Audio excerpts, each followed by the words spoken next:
Hey guys, we are back in the organic cornfield today. Today is day 15 and we are rotary hoeing. What we got going on here is, especially where the planter tire track had ran, you can see right in the middle of the shot there now, and over here as well, we've got a gazillion little foxtails coming. And what we're trying to do with this rotary hoe pass is just stir this soil up a little bit and bury some of them, and it'll dig a few of them out. The bigger ones the hoe is not going to tear out, but it will kind of slow them down and bury a few of the smaller ones. This right in here is kind of exactly what we're looking for. As you can see, it stirred that soil up very nicely and thrown in a lot of loose soil that the trash whippers had pushed out of the way back in around the row, and we'll bury up some of those small weeds that are coming, and a lot of them that you can't even see will get buried and hopefully slowed down, if not totally killed at this point.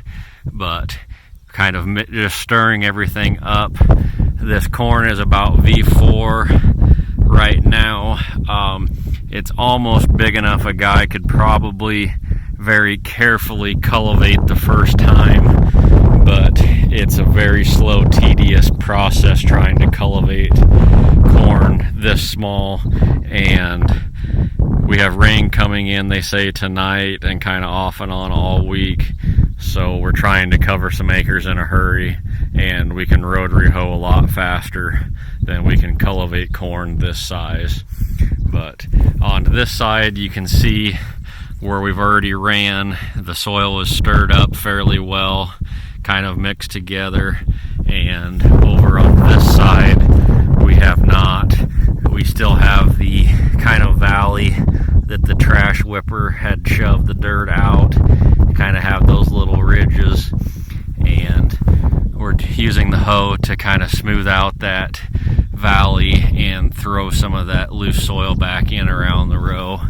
And it is working very well at kind of, like I said, just stirring everything together, digging out a few of the small weeds and burying some of them. And if, like I said, even if it doesn't totally kill them, it will hopefully buy me some time till we can get back in and throw a little more soil around them, the row, with a cultivator.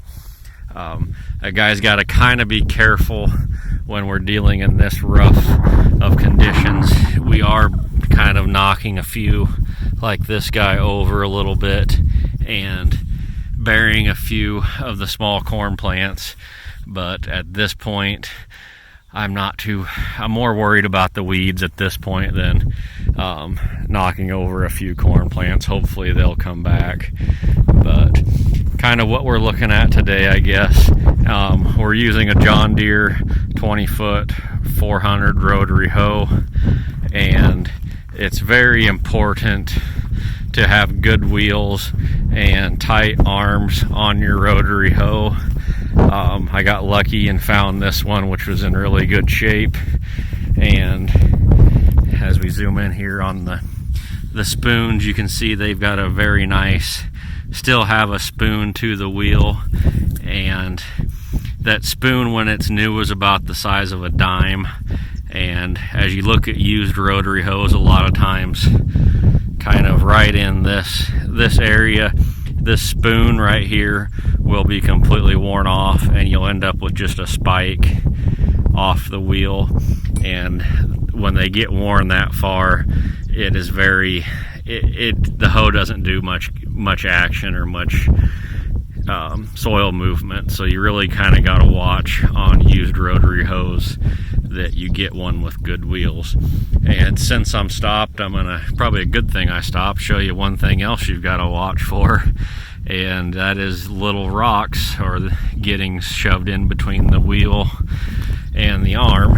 And if we had kept going here, this rock, which is jammed in there pretty good, would have stopped that wheel from turning and dug out, made a nice little channel tearing out the row whenever he got on top of the row. But anyway, using the rotary hoe to kind of quickly stir up the soil, I guess, and buy us a little bit of time, and we'll be back hopefully in a week or so at the most with the first cultivation pass. So we'll check in then.